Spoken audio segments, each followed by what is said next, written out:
Barbados, get up. Good morning, Barbados, good morning. Good morning to you. Good morning, morning, morning, morning. Good morning to you. Good morning, morning, Barbados, good morning. Good morning to you. Good morning, morning, Barbados, good morning. Wake up, wake up, wake up. Morning to you. Indeed, and good morning to you, everyone. Welcome to today. Today is Thursday, the 20th of March, 2025. That's my name. I'm Pearson Bowen. So good to have you company. Thank you for waking up to keep us company. And for those of you watching on our streams on Facebook, YouTube, and our website, cbc.bb, it is always fantastic to have you company. Now, you know what I always advise you to do. Share the show. Converse between yourselves, but most of all, talk to us as well. So we thank you so much for keeping us company and waking up bright and early. If you have an idea or if you know of someone and their story which you think we need to talk about, drop us an email. The information is right there on your screen. The email address is morninbarbados@cbc.bb. morninbarbados@cbc.bb. And I already thank you for cooperating with us and always appreciative of having you with us bright and early in the morning. Today is the day before the day when we rock our socks. And I've been telling you about this all week long because I'd really like all of you in your numbers tomorrow to wear all of your, as many colors as in Joseph's coat. You know, it's a multicolored socks tomorrow. Multicolored socks tomorrow as we stand in association with the Barbados Down Syndrome Association, recognizing how special children and people of Down syndrome are to our society and how critical it is for us to exercise inclusivity as well, because they are just like us with an extra edge, the extra special ounce of love. And so we want to be able tomorrow to really show our love and appreciation for those with Down syndrome. It's a condition which no one has any blame for because it just happens. It just happens. But what we do is depending on us now. So as a parent, if your child is diagnosed with Down syndrome, you provide them with the opportunities to develop as many of their skills as possible. Patricia Ben, good morning to you as well. Thank you for waking up with us. Caron Olivier, thank you too for waking up to keep us company and for interacting with us on our socials. On YouTube is Rhonda Hines-Graham. She's extending a thankful Thursday morning greeting to everyone. Back at you, sweet Rons. Dr. Vicky Skeeters Altman, good morning to you as well. She's watching from White Plains. Good having you company. Maryland, is it cold there? Biting cold? Good. Come to Barbados because it's sunshine all day long. Hot, in other words. Shara Rollock from the UK, thank you so much for logging in as well and keeping us company. Keep the messages coming. I love it. Absolutely love it. So tomorrow, multicolored socks, what we're wearing, you can mix match. One sock on one foot looks one way, the other sock is multicolored on the other foot, and we're good to go. Our team has already determined that tomorrow we're not wearing shoes on the set because we want to rock our socks. So we're looking forward to that. Peter laughing, but I'm very, very serious. Peter's laughing, I'm so serious. So when you say, there's no I in team, I know that. But I will be rocking my socks tomorrow without shoes. Don't forget, today, Thursday, is the final day that the Barbados Down Syndrome Association will have their space in Sky Mall from noon until 7 this evening. And they're selling those multicolored socks. So if you're looking still to find a pair of socks, check Sky Mall today. Look for that table where the Barbados Down Syndrome Association are located, and you buy your socks. And we thank you for your support because all of those funds go to assisting parents and children of Down syndrome to make life far more meaningful for them because it's not easy. It really, truly is not easy. And as I keep telling you, I know from experience, it's not as easy as you think, but it is a most enjoyable journey, one which I can't imagine not having taken. So, rock your socks. Rock your socks. For retailers as well who are selling the multicolored socks, we want to remind you to make a donation to the Barbados Down Syndrome Association because your assistance also goes a long way. You're benefiting from this.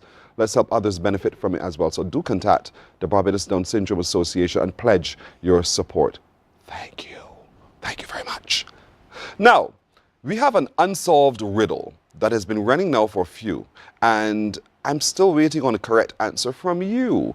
I shall not go any further until you give me a call on 228-5562 or 228-5563 to tell me the answer to this question. If 12 make a dozen, how many make a million?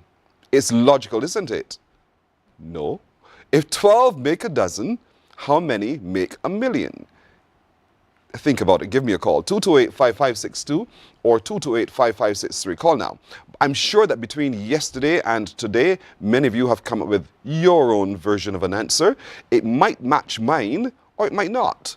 And I'm hoping it does not. So call me and tell me 228-5562 or 228-5563.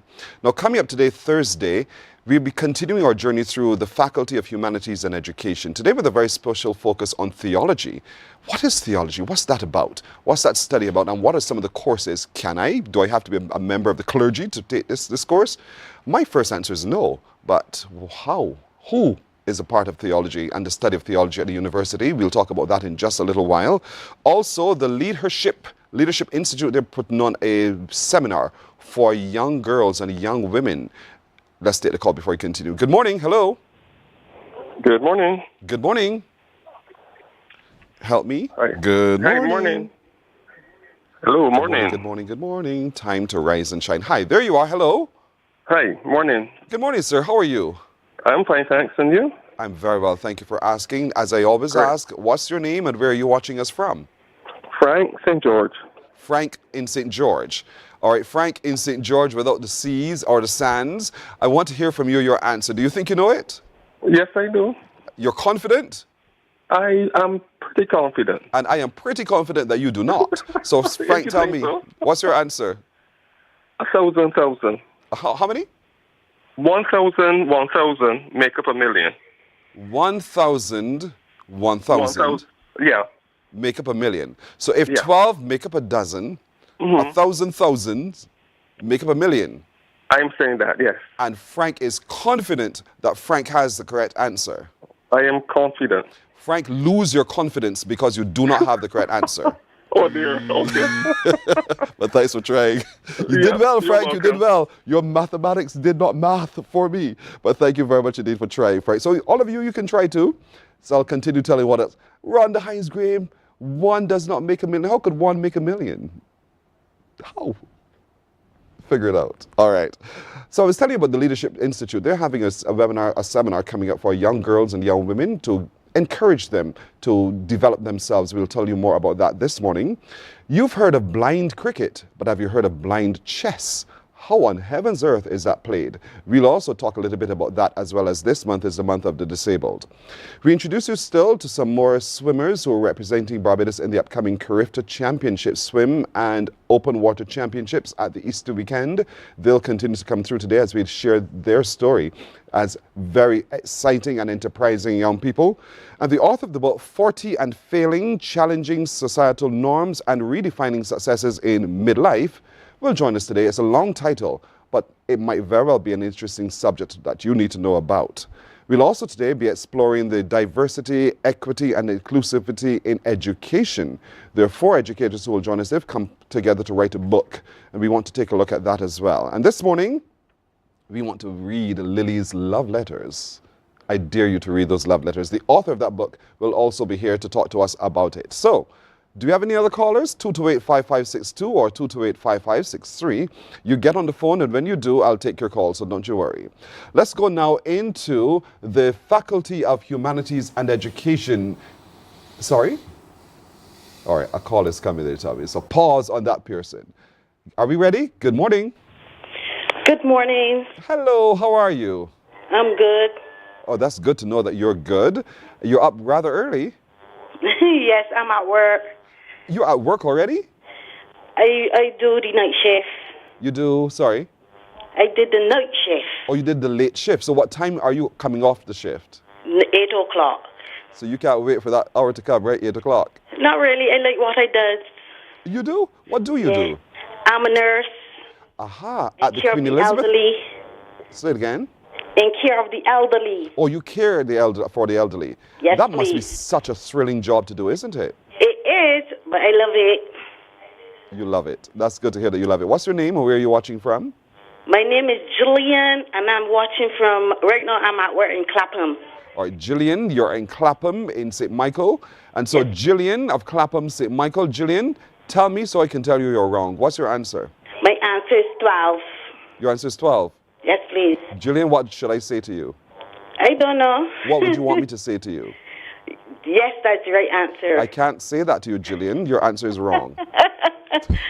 Okay. Thank you. Have a good morning, all right? Thank you for trying, too. Same Gillian. to you. I love to say you're And be wrong. I just love it. It gives me a thrill beyond measure, indeed. So let's get into the Faculty of Humanities and Education, looking specifically at theology.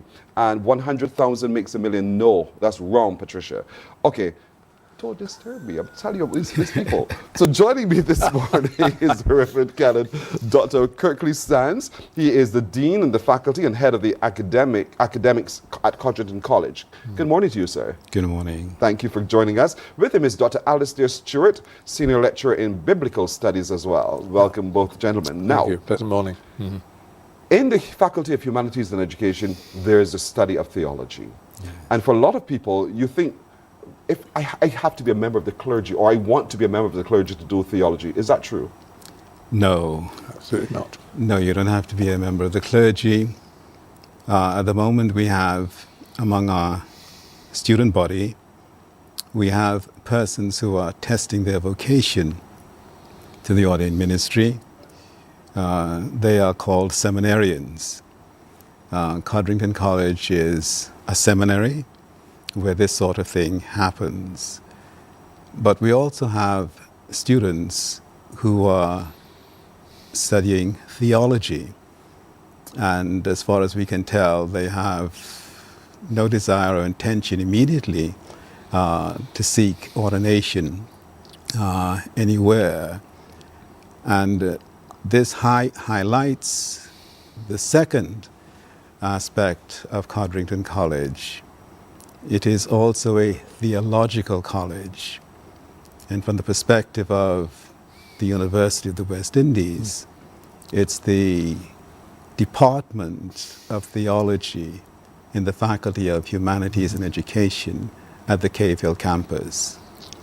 We have other seminaries and other theological colleges in the Caribbean, like St. John Vianney, a Roman Catholic seminary, in Trinidad, which serves as the Department of Theology for the Faculty of Humanities and Education at the UWI campus in Trinidad. And in Jamaica, we have the United Theological College of Jamaica, which serves as the Department of Theology in the Faculty of Humanities and Education at the Mono campus in Jamaica.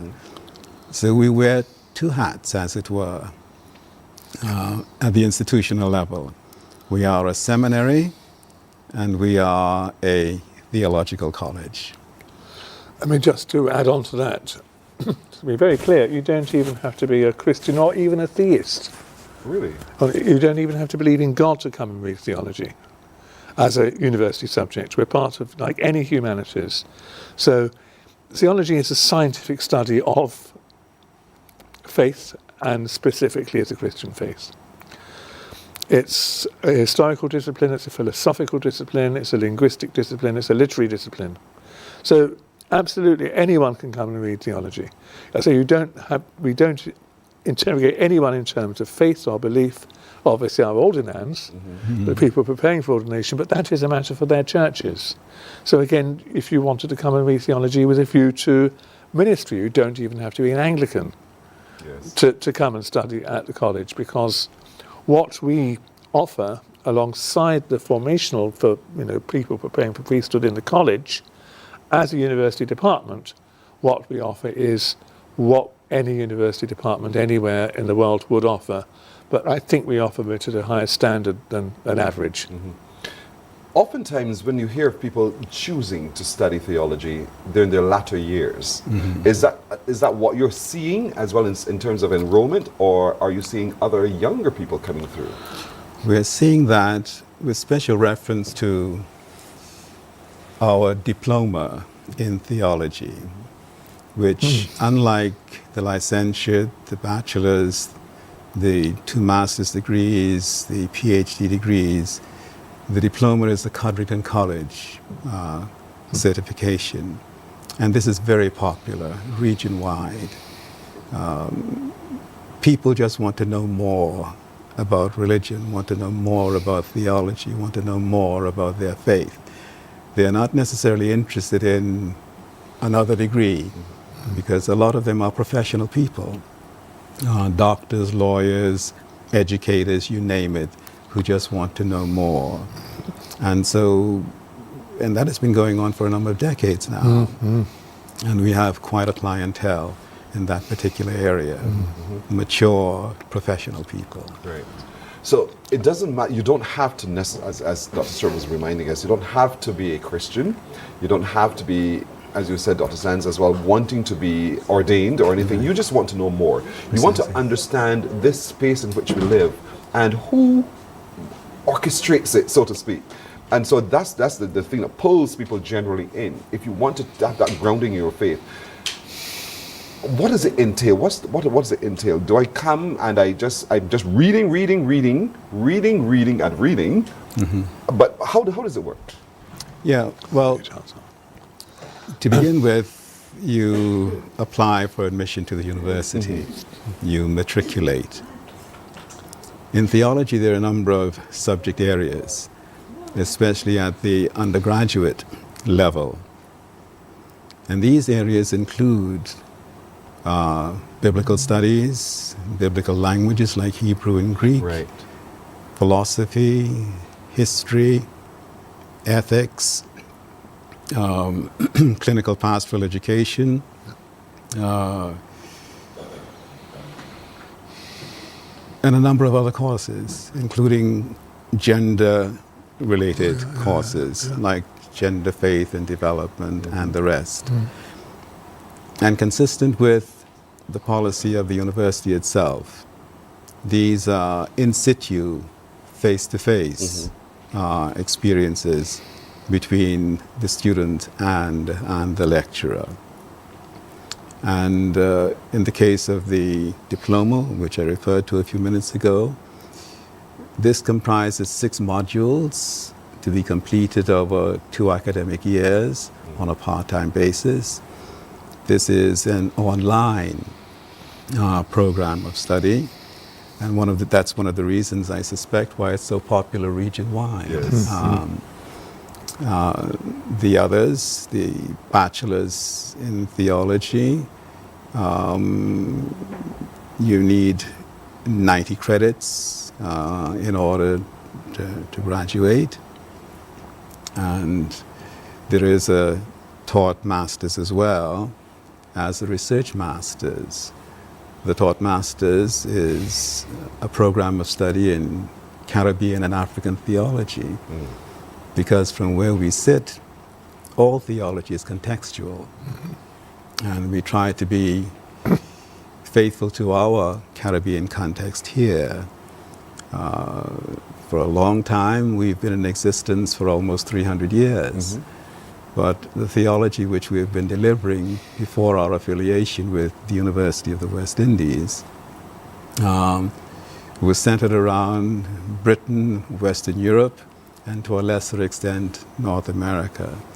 Nothing is wrong with that. Right. There is still a place for that. But because theology is, wherever it's found and taught, it is contextual. We are intentional about making the theology which we deliver here on behalf of the university as contextual as possible. And I'm fascinated by that, honestly. I feel driven almost to sign up now for one of the courses. But Dr. Stewart, yours is lecturing in biblical. Yeah.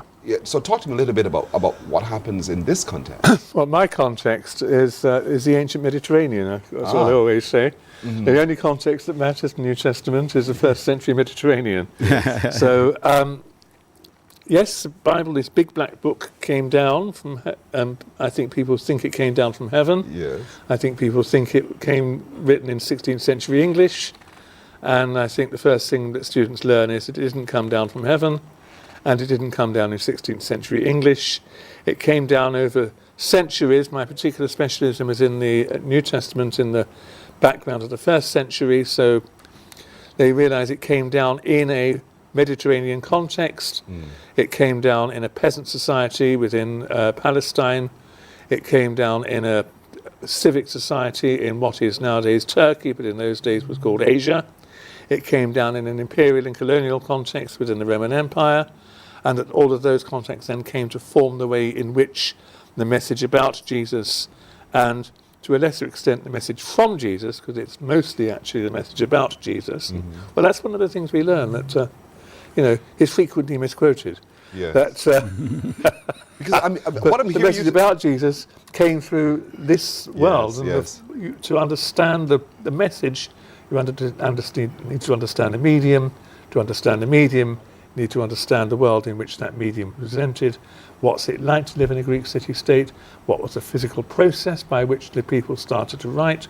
How did Paul go about writing his letters? And then how do we get from Paul dictating a letter, or even telling a secretary, I suspect in the case of Colossians, to write something for him? Say what you know the drill. And how does that then transmit to being the thing that turns up in print in the Bible, nearly 2,000 years later? You're almost upending or understanding of the Bible, one, or understanding of theology. Yep. And you're good to say that. Yep. That's my job. That's your job. That's what I do for a living. But that helps us have a deeper understanding of what is and what we've always believed. So sometimes it's a letting go of misunderstood norms that we've accepted. And the context, and again, as you said, Dr. Stans as well, is so important. Yeah. And backed up by Dr. Stewart, when did it happen? When was this written? What do we understand of the times, the language of the times, and how does that language translate to modern day language so that we understand truly what the meaning is? Yeah. And so the study of theology is a lot deeper than just simply reading the Bible from Genesis to Revelation. Yeah. It's all in between as well. Yeah, but we have to realize that the Bible has its context, all right? Because it is a library spread over, a number of centuries. And to get the kind of understanding consistent with the purpose of the literature in the first place, we have to understand, know, and respect the context. Right. And try to exegete and interpret from the perspective of the context, the life setting around the time when these literary units were produced. The reader also has a context. The hearer has a context. And we have to do justice to all of these contexts in trying to understand the scriptures and share them in an intelligible way today and the people of today. So it isn't simply a matter of reading. And one of the interesting things is, because we are blessed to have the scriptures in English, too many persons with English as their mother tongue presume to be authorities on it. Yes. The Barbados Constitution is also in English. But in the absence of constitutional lawyers, what a layman like myself, going to make of it? Yes. And the study of theology equips us to be able to do this. All right. So for those watching, they're probably asking, do I have to then come into a classroom at the university or go to the Codrington College? How is this executed? Dr. Point, actually, just to say, for the diploma, you do not need to matriculate at university. Okay. For the diploma, it's a college program, and you just call the college, email the college, contact the college through the website, get in touch with one of us, and anyone can come to read a diploma. There's no prerequisite. That's a public program for anyone can do. And for a lot of people, it's a way in. It's a taster. You can actually kind of sign up for a diploma, part of the diploma program, to find out, do I want to spend more time? Is this interesting to me? Is this going to be valuable to me? And I mean, years ago, I haven't taught the diploma in a very long time, but years ago when I was teaching diploma, a number of people came on the diploma. They got so excited, so interested, they then came and did a degree. Right. So the door in is the diploma. So if that's where you want to start, you can do so. And so get more information on the website, go into the Faculty of Humanities and Education. the study of theology, just biblical study in general as well, is also very, very rich and meaningful to lives. And so I want to encourage as many of you as possible not to wait until you are in your latter years necessarily to do so. You younger ones can do so as well. I say that because I'm somewhere in the middle, I think. And so, you know, at any stage of your life, you can seek knowledge and seek knowledge through the Department of Humanities and Education, particularly in theology and biblical study.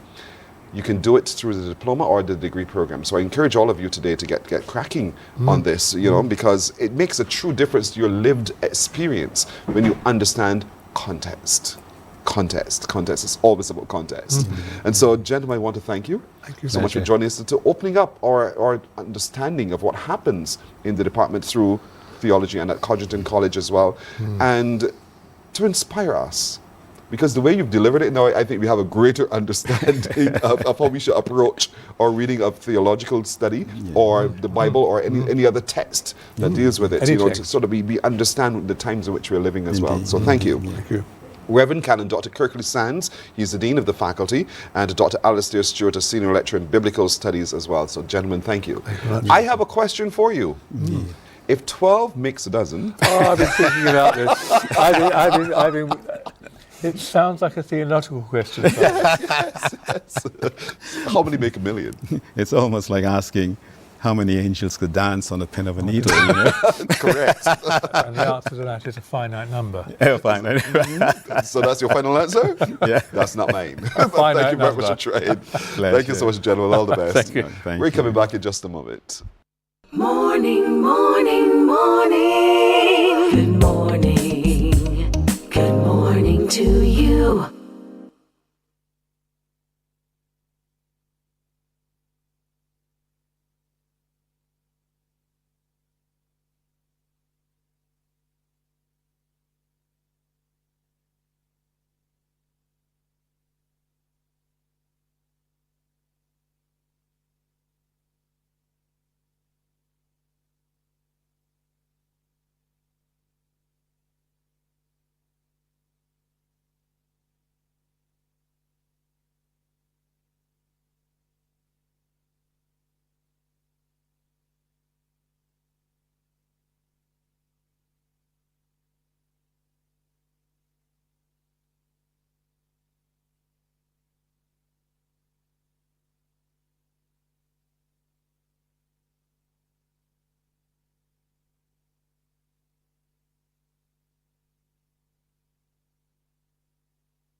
God will not give you a job.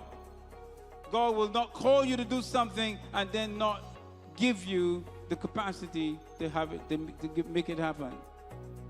He will give you the resources. He'll give you the people. Not only will He equip you with ideas, but He will equip you with favor, as He did Nehemiah. Turn on the latest episode of Infinite Possibilities, only on CBC TV 8, every Sunday at 1:30 p.m., sponsored by Covenant Life Teaching Center.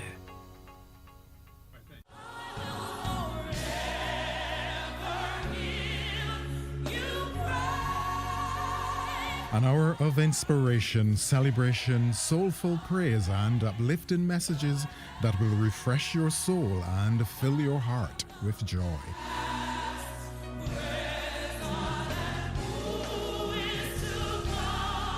Q Gospel, Sunday at 4 p.m. on Quality 100.7 FM radio, bringing you closer to the music, the message, and the ministry.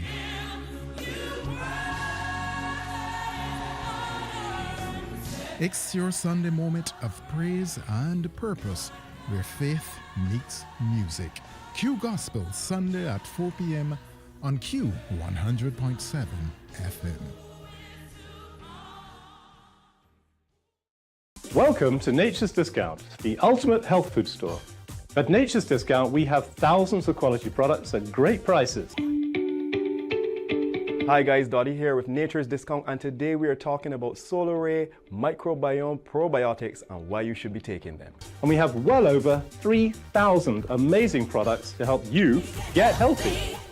For your health tips, tune in to CBC TV 8 every Monday, Tuesday, and Thursday for Nature's Discount, sponsored by Get Healthy Incorporated. Our world today is not the world God wants it to be. One of the reasons, which will surprise many, is that our planet, its governments, and its peoples are all living under the weight of Satan's rule. From the beginning of mankind's existence to today, human history is the written record of what it means to live under the rule of the devil. Yet that rule is coming to an end, and what a difference that will make. Every Sunday at 9 a.m. on CBC TV 8, tune in for Tomorrow's World, sponsored by the Living Church of God. Race is on. Who will reign supreme in the Desani Power 8 Barbados Secondary Schools Athletics Championships? Stay tuned to find out. Live coverage of the action will be brought to you on 98.1 The One and CBC TV 8 from March 26th to 28th from 9:30 a.m. BSAT, sponsored by HiPat Limited, Digicel, CG United, the Barbados Bottling Company, Sol Extend, Great Health Works, the National Wellbeing and HIV Commission, Get Healthy Incorporated, and the Student Revolving Loan Fund. Morning, morning, morning. Good morning. Good morning to you. All right, it's now 27 minutes to go to the hour of 7 o'clock as we turn our attention now, and in this month of the disabled, in March, to a game which is beyond understanding. We know of blind cricket because the ball makes a sound, but how do you do chess for the blind? How is that working? Well, joining us a little bit to talk about that now is from the International Braille Chess Association, Dr. Marilyn Bland. She's right next to me. Good morning to you. Welcome. Good morning. Thank you. Good. You're welcome. Next to her is Pedro Belgrave. He's of the National United Society of the Blind. He's also the chairman of the Sports for the Blind. Good morning, Pedro. Good morning. Good to see you as well. And Dirk Austin, good friend, long-time friend indeed. Special guest star always. Always. Dirk is the coach for the Barbados Chess Federation. Welcome, Dirk. Thank you. Good man, good to see you. So Marlon, I'll start with you. You've been here now just about a week, Yes. almost. How has it been so far? I've enjoyed my stay so far and met lots of interesting people, and I just enjoyed the new culture and the different aspects of life in Barbados. It's my first time to the island, and so it's been really interesting for me. Let's talk a little bit about the accessibility and the inclusivity, because you know you're also vision impaired, and so let's talk a little bit about your ability to move around, to access all the things that you'd want to access. How's that been for you? Here, well, I've been using my cane. Usually I have a guide dog, but I don't travel abroad with my dog. Using the cane is, I mean, it does what it needs to do, you know. It makes things accessible for me, allows me to be mobile. But I've used a cab to get around, and you know, and people are very helpful, and it's been a pleasant experience so far. That's fantastic. And so, as a member of the International Braille Chess Association, you've decided to come to Barbados to introduce to us to the whole question of chess for the blind.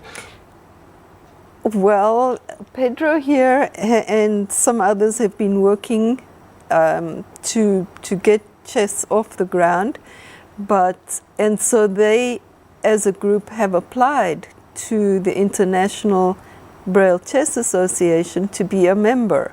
And so my function now is to welcome them into this international community of chess players, which means they're going to have access to resources and tournaments and information which are within the world arena, as opposed to just being local in your own country or in your own city. Wow. And so as a token of this, I have brought for Pedro a set to mark the occasion. Reach over, Pedro. There Reach you over. go, Pedro. There you go. Well done. And so We've witnessed the presentation of the chessboard. Pedro, what does this mean to you? And you know, as the man who champions sports for the blind in Barbados, what does this mean to you to now have the game of chess being opened up for people who are visually impaired? I see it as a great opportunity. It will help those that are not physically want to do physical sports, could do mind sports. It would be great. It's great. You know, we are accepted into the international arena, and that we'll be able to take part in international games and tournaments around the world. But it's great for Barbados, and we hope we can extend it throughout the Caribbean. All right. Now, Dirk, I know you know chess. You play chess. And chess is one of those games you have to look and strategize. Yes. If you can't see or see well enough, how do you see this game working? Well, actually, we have a version of it that we play now, even as sighted players, which we call blind chess. Because basically, when you see players staring at the sky, the top grandmasters, they are thinking in their mind. You know, like what's that weird movie where the people are dancing around and all the images are floating around. It looks very psychedelic. So in my mind, I already have a vision of what the chessboard and where the pieces are, where they will go, and the next position, the next position, the next position. So if you're analyzing, you're not allowed to move the pieces. So already in your mind, you must be moving the pieces. Right. So blind chess is already there for all the chess players who actually play. They already see pieces moving in their mind without them moving on the board. But at the same time, I'm going to watch the board in my layman's way, and I'm going to see the different directions in which I can move certain pieces. For a person who has a vision impairment, how do they see where to go? Well, they do touch the board. So okay, you touch. It's by touch. They can do a little bit extra, but yes, it would be a little bit more difficult. But the difficulty, I think, is experience. As opposed to actual physical play. Because if you get a little experience, you know, you're still not touching the board. You still can't move the pieces. So you still have some version of blind chess, normal games. Okay. Dr. Bland, yes, you wanted to say something. I was going to just explain a little bit about the board and the pieces. And so the board has dark and light squares. The dark squares are raised a little above the same level as the white squares. Now we have a board here and we can open it if you like. Yeah, sure. Pedro, if you just pass it over. Good. Okay. Let's see how this works. Do you want me to open it for you? Well. Okay, I'll take it out. Good. Right, so this is a fold-up board. If we open it out, we look always for the dark square to be on the left-hand side. Now, each square has a hole in it, in the center, and each of the pieces has a peg at the bottom. Yes. And so you would place the piece within the square into the hole. This one is a little tight. Yeah, that one is new, so the holes are a bit tighter than usual. Right, right. So it will ease up as they begin to use them. Because it's still new. It's new, brand new, yes. Right. So, and because you feel the shape of the piece, you know exactly where it goes. Well, yes, and each piece has its own place on the board. Right, right. All right, so I'm looking But how do you know that's black as opposed to white? Yes, this is what I'm trying to find, a black piece and a white piece to show you. So this would be a black piece because it has a little at the top. marking at the top. Okay, the white pieces do not have that. Okay. I'm looking for a white piece, a white pawn. Let's see if you find it, and I'll tell you if you're right or wrong. Okay, so is there a call, Pedro, by your membership to play the game? How many people are interested in playing the game? At this time, we have 5 persons that are actually training, and with this new board and being here this morning, we hope that we can get some more players that are not in our grouping, right? Not in ASB, that can come out and do chess. Okay, great. So it's possible. Yeah, so it's possible. You found a white piece. Right. So I have my 2 knights. I'm going to bet that that's the white knight. That's correct. and that's the Black Knight. Yes. Because he has his little bump in Yes, on the between top. there. Okay. Mhm. So each piece, the blacks have their marking, so you Right. can distinguish them. So, but you know, this little knight man, he moves in a different direction from the Right. little right. Mhm. So the knight moves 2 squares forward and one to the right, correct. Mhm. or 2 to the side and 1 forward. Right. In any direction. So you have to right? feel the board to see whether or not that space is possible. That move. Yes, yes. You have to feel that. Well, the thing about the knight is it's the only piece that can skip over another Yes. piece, Mhm. but he has, unless he's capturing a piece of the opposite, of Right. the opponent's pieces, he has to go to a vacant square. Yes. So, you basically have to know which kind of direction your pieces can move. Mhm. And so you obviously are going to try to capture as many as you can, or to put your king into check and subsequently mate. Mhm. And so it's important to touch. You have to Yes. touch. The game is Yes. played by touch. Now, the sighted players, there is a rule called the touch move. So if Mhm. you touch it, that's the piece you have, have to move. Now, for blind players, obviously you have to touch, and so the equivalent move is once you move it out of its hole, once you lift it out of its space, It has to go. that's the piece that has to move. Yes, yes, Okay, yes. so yes. there is the equivalent rule. So how do you know then you're checkmate? How does that work? The game has to come to an end. Right, and so either you can lose on time, because all competitive games go by time. So you have a clock, and each player has the same amount of time, and you make your move and you press your clock, the little arm on the clock. Yes, yes. You press that down and it activates your opponent's clock. Oh. And they make a move and press their clock so that my time forces you begins to run. Right. That's the one way. So if your time runs out first, no matter what the position on the board is, Yes. you will lose on time. If you are able to put your opponent in check, obviously, then that's the objective.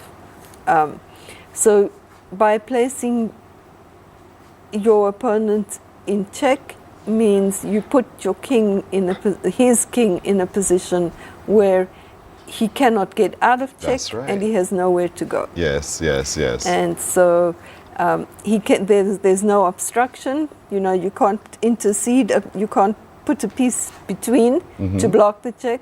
You cannot move out of check, and you cannot capture. And so that way, it's check and mate in the same way as sighted chess. It's played just like how we play, right? How we play regular There chess, is no except that we do a lot more feeling of in this instance. Lifting means you have to move the piece. Right. That's the one difference there. In terms of coaching, Dirk, talk to me a little bit about how you're working with the association to make sure that people who love the game understand the game. Oof, yeah, that's difficult because chess is chess, but real chess is not as easy to teach. I found the challenges, and I think she might have a little bit more experience in it than me, so she actually gave me some guidelines the other day, without realizing it perhaps. Yeah. So, of course, Carrie Ann, who's also involved in it, is also trying to help me out in terms of the difference, because I know how to teach chess, but there's a different way that you need to do it for everyone. So this is the first time I'm doing it for, so I will need to adjust. So I can't say it's in progress. Yes, it's in progress. It's in progress. And so, Pedro, for those watching, listening today, and they're thinking, I want to come to the society because I have the impairment, but I want to play the game. You're offering the opportunity for people to be trained. Yes, and today from 11 o'clock, we'll be having an introduction to Braille chess at the National Disability Unit there in Calamarock. Starting at 11 o'clock today, we'll be having an introduction to blind chess. So all those who are interested, blind persons, vision impaired, even sighted persons that have family members that they think will be interested, they can come down to the National Disability Unit today at 11 a.m., I'll be introduced with Dr. Marlin. She'll be there to introduce blind persons, visually impaired persons to the world of blind chess for the blind. I would love to see a game between a sighted person and a blind or a visually impaired person. I'd see who wins. Well, this evening at 3 at the National Disability Unit, there will be a game. I will be the person moving the chess, but Dr. Marlin will be playing against. I can't remember. Terrell. Sorry about that. Terrell. Right. This evening, Terrell will call the pitcher, and I will have to move the pieces for him. Right.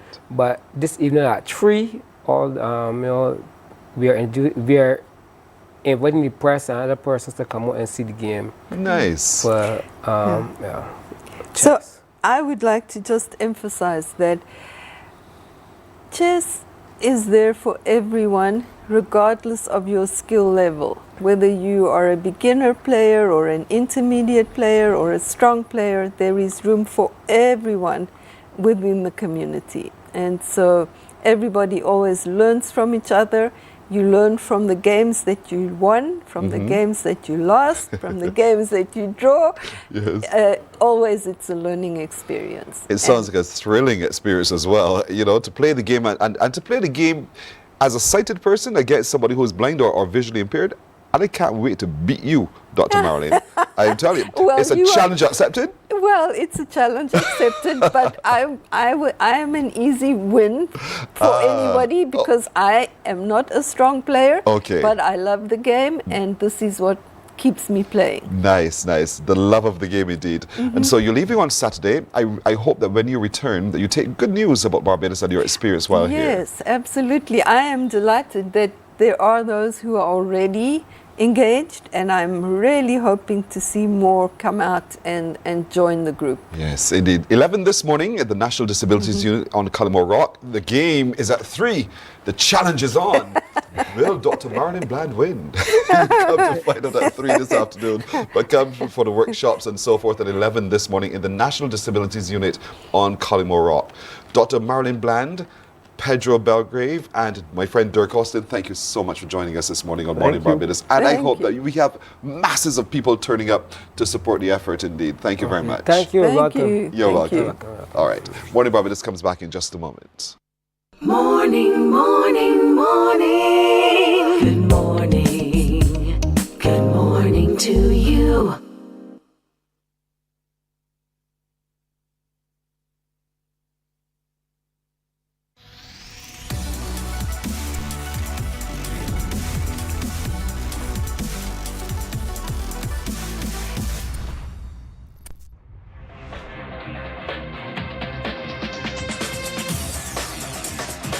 Week after week, Scold presents exciting reports and documentaries on the most varied topics of our time.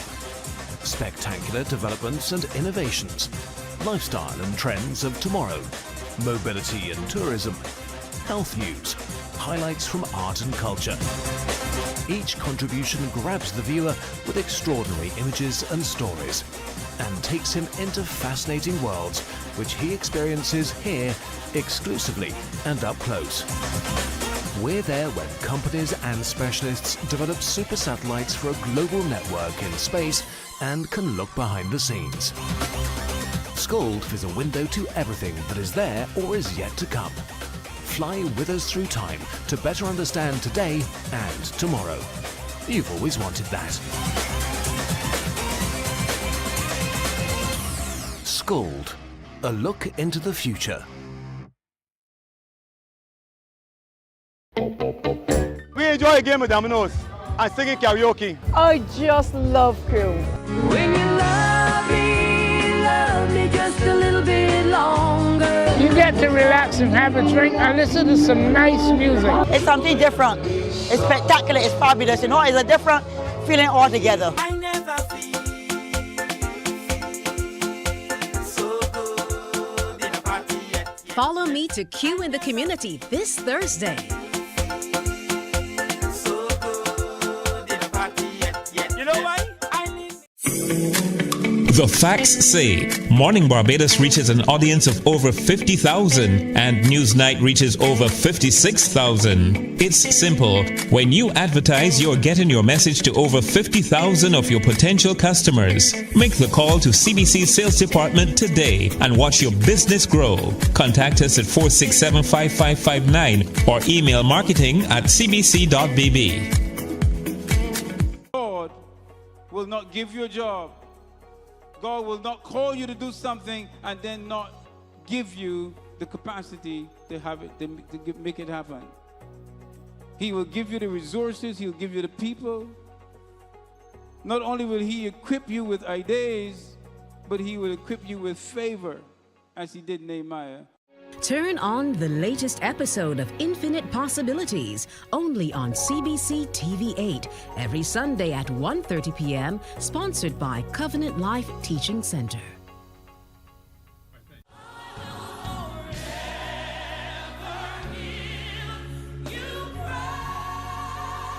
An hour of inspiration, celebration, soulful praise, and uplifting messages that will refresh your soul and fill your heart with joy.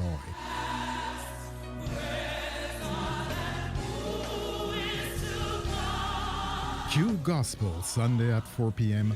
on Quality 100.7 FM radio, bringing you closer to the music, the message, and the ministry.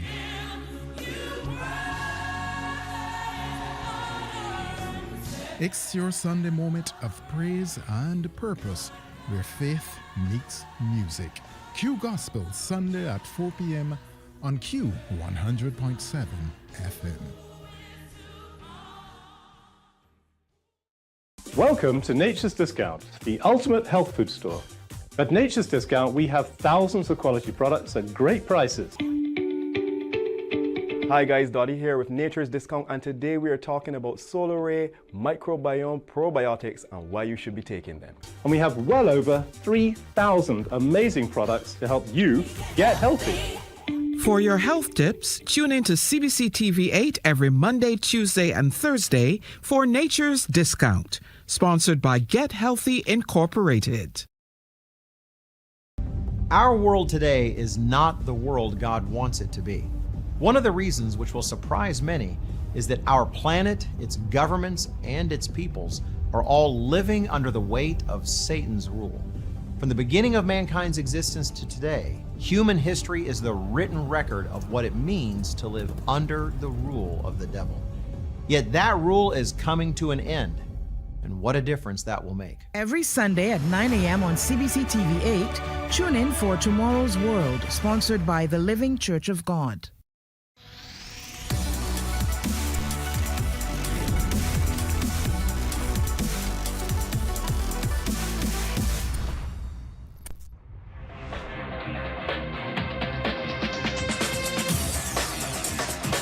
Week after week, Scold presents exciting reports and documentaries on the most varied topics of our time.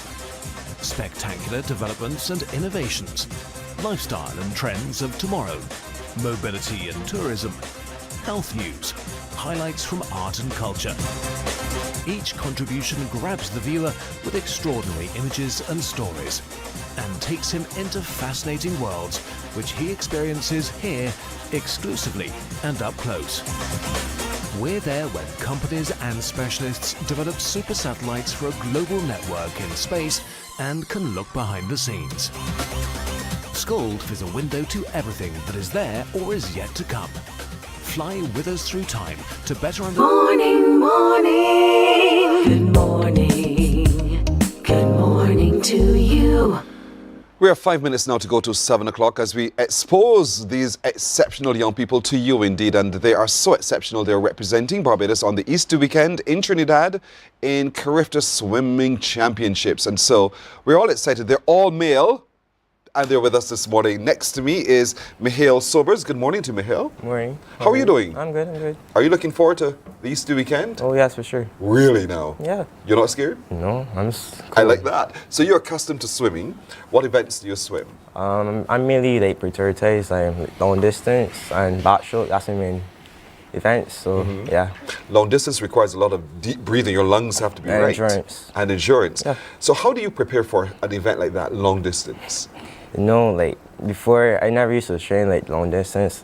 I used to thought like sprints was the main thing, but that didn't work out. So, you know, I just focused on long distance because my coach thought I was a good long distance. So, yeah. And so far, so good? So far, so good. Trust me, I'll come back to you in a minute. Zachary Burke, you're also swimming.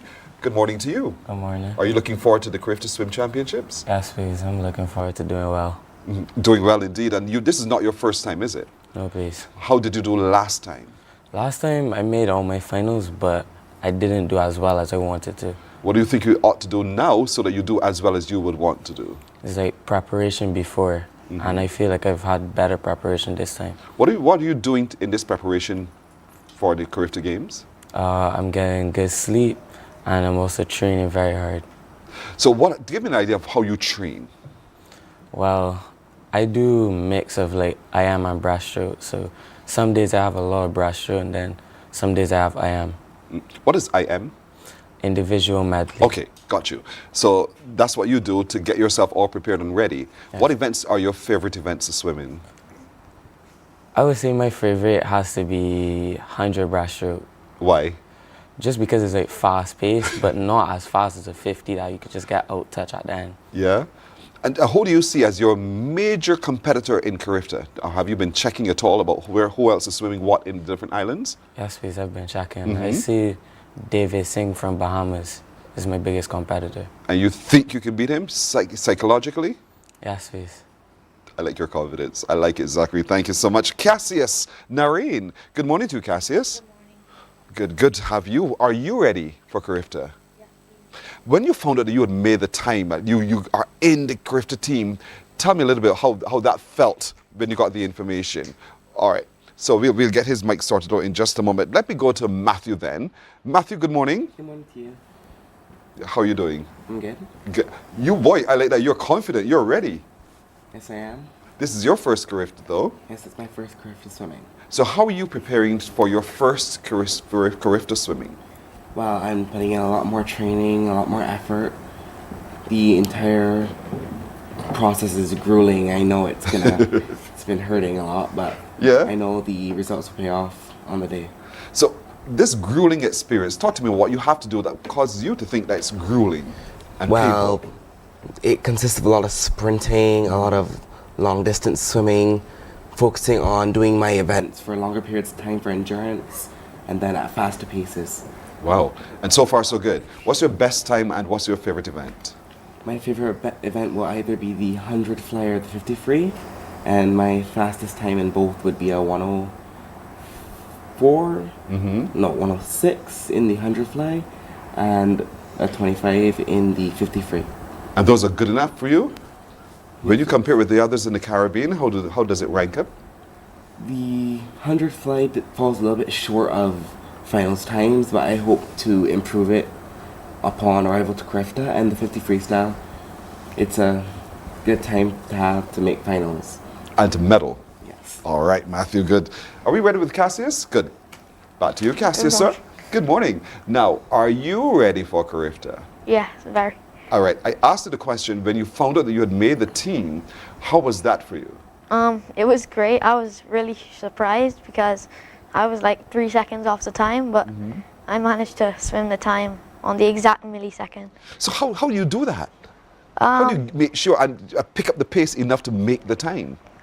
Well, I think that I wasn't really a serious swimmer enough, but then I saw that I was pretty close to the time, so I started training a lot harder and a lot more, and I just believed. So faith was it for you? Yeah. You were confident in yourself. You realized you could do this, and so you did. You're so small, you know, but you're able to do all of that. What are you doing to prepare yourself for the final coming up at Carifta? Mainly eating, like making sure I have my vitamins, because I really don't want to get sick. Yes. And training a lot more than I used to. Wow, you're doing well. You're doing well. Thanks. And so, Theo, are you related? Yes, please. You're the brothers? Yeah. All right. Who's older? Me. He's older than you, Yeah. but you're faster than he is, right? Yes. No, you have the bragging rights right now. So tell me a little bit about what you've been doing, what events you're swimming in. I'm swimming the 400 and 200 IM, the 100, the 50, 100 and 200 back, and 200 and 100 breast. Those are a lot of events. Yes, please. Which one tires you most? The 400 IM. It would me too. Honestly, it would. I can't go any further than 200 on ground, though, running. And so, what is it that got you interested in doing swimming in the first place?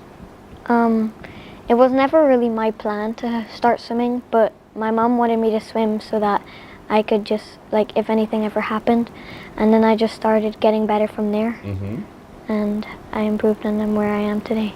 Are you also psyching out the other competitions across the Caribbean? Yes, please. Aha. So what do you think of your chances? I think I have a good chance of making finals, but there are a lot of people that are in front and I will do really well. But I just hope I can do the best that I possibly can. I'm sure you will. So in terms of making sure you do the best that you possibly can, what do you think it will take for you to get ahead of some of those that you think are ahead of you? Like mental preparation and looking back at like my old races to see what I've done wrong and looking at the professionals like at the Olympics to do the best that I can. Is that where you want to go, the Olympics? It's a big goal, but kind of. It's reachable. It's reachable indeed. All right. Kenil Legister. Did I get that right? Legister? Yes, but it's Kenil. Kenil. Yes. All right, Kenil. It's a different name. Where's that name from? My dad. Your dad. Yes. So your dad is non-Barbadian. Yes. All right. He's And Jamaican.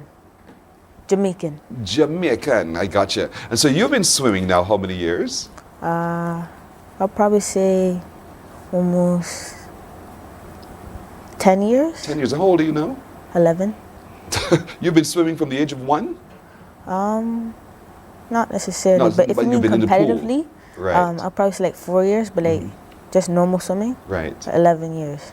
Okay, wonderful. And so what events are you swimming in? The 400 free, the 50 butterfly, and the 200 butterfly. The 400 free and the butterfly. Free and the butterfly, are there different techniques that you have to employ? Yes. What's the difference? Well, for the freestyle, there's more of like well, instead you're moving one arm at a time. When you're doing butterfly, you have to move both arms. You have to touch like at the end, and when at the end of the race, you have to touch with both hands, especially when you're turning. So what are you doing to build the body to get it ready to do all of these races? I would usually have a lot of carbs, and mostly carbs, and I would say going to training at least like twice a day. I would try my best and going to the gym. You guys are doing very, very well indeed. And so, Mihail, what are you doing to beef up this body of yours? Recently, I'm actually putting a lot of work at gym and also in swimming, but prioritizing gym because, you know, they got big muscles and because, you know, the other people are really big and strong, fast, you know, so, yeah. Is Olympics a part of your dream as well? Oh, yeah, for sure, you know, my brother, so I have to follow his footsteps. Alex Sobers. No, I'm looking at the face. That's why I got it. Okay, so you want to follow your brother's footsteps. Yes, please. Is he coaching you as well? No. Oh, he doesn't want to share anything with you? Not really, but... You make his sport. You're missing this opportunity to talk to him. Yeah, I'm talking to him. And so he's reminding you to do what? To, you know, since he was like a swimmer also, telling me prepare good, mental preparation, those certain things. That's good. How important is it to you, Mihail, to know that Barbados is supporting you? From since last year, they've been showing me how much they love me, supporting me. You know, so I'm starting the same thing from this year. Indeed. Zachary, what about you, knowing that Barbados supports you? How does that feel? It feels great. Like, you know, however well or however badly you do, that you have support still. Absolutely. And so, knowing the competition is now just a matter of weeks away, you're putting in your sleep, you said, you're eating right, you're doing all of those things. Do you find yourself dreaming the race? Yeah, I definitely do. You know, like, sometimes I sit down and I just think of like the entire race. Yeah. My heart drops sometimes, but I think I'm ready. You think you're mentally ready. So he's dreamt the race, he sees the finish already, he thinks he's ready. And what about you, Cassius? Are you dreaming the race as well? Yes. What do you see? I see, hopefully, that I can make finals. I mean, like, I barely made the time, so I'm just hoping to make finals. I think you will. But this is your first, I call it Olympics. I'm already putting that in the atmosphere. This is your first Carifta Games. Yeah. And so you are excited to do very, very well. And Matthew, this is also your first. Yes, please. And so what are people telling you about Carifta swim? Matthew, better this. And I'm sure people speak in those kinds of tones. Expectations are high, of course, but no one's really thinking more beyond my capabilities. Everyone thinks I can do it, and I think I can do it as well. You've dreamt the race? Definitely. What do you see? I see me touching that wall and medaling. All right. Doesn't matter if it's gold, silver, or bronze, just medaling. Well done. And so, Mr. Theo, tell me about your dream. I'd like to medal in the backstroke events and the 400 IM, because that would be really good for me. And this is your first time as well? Yes, please. Who comprises your contingent of family members heading down? Pardon me? Who's going along with you from the family? My mother is going with me and my brother. So you're going to be looking for her, right? Yes, please. I am sure both of you will be looking for her to say, hey, Mummy's giving us our full support. And Kenil, what about you? What's your dream looking like? I'll probably say at least I come back with a medal for the 200 fly. Nice, nice. At least the 200 fly? Yes. Not the IM? I'm not doing IM, I'm doing the 50 fly. Right. And the So 400. you think you'll come back with a medal in that one, but not the other one? Not really. Why no. not? Because I'm more of a long distance swimmer instead of short distance. Well, you're doing well. You're doing well already. So, gentlemen, I wish you very, very well at the swim championships at Carifta in Trinidad and Tobago at the Easter weekend. It's just a matter of weeks away, but the dreams are already there. You can see yourself winning, and your strategy is just a matter of employing what you already know. You're going to do very well. Barbados supports you indeed. So it's really good to meet each of you today, all youngsters, but they're passionate about swimming and representing this island at the upcoming Carifta Championships. And we shall all give them our fullest support. They're already our winners, and so we want to make them regional and global winners as well. So well done, all of you. Thank you so much for joining me this morning. Thank you. You're very welcome indeed. These outstanding young men, indeed, some of our exceptional young people we're happy to showcase this morning. They're representing us at the upcoming Carifta Games Swim Championships in Trinidad and Tobago. All that we are required to do now is to continue to give them our prayers and our fullest support and applaud them, win or lose, because they're doing something that many of us cannot do. They're representing Barbados. We're coming back in just a moment. Morning, morning, morning. Good morning. Good morning to you.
Morning, morning, morning. Good morning.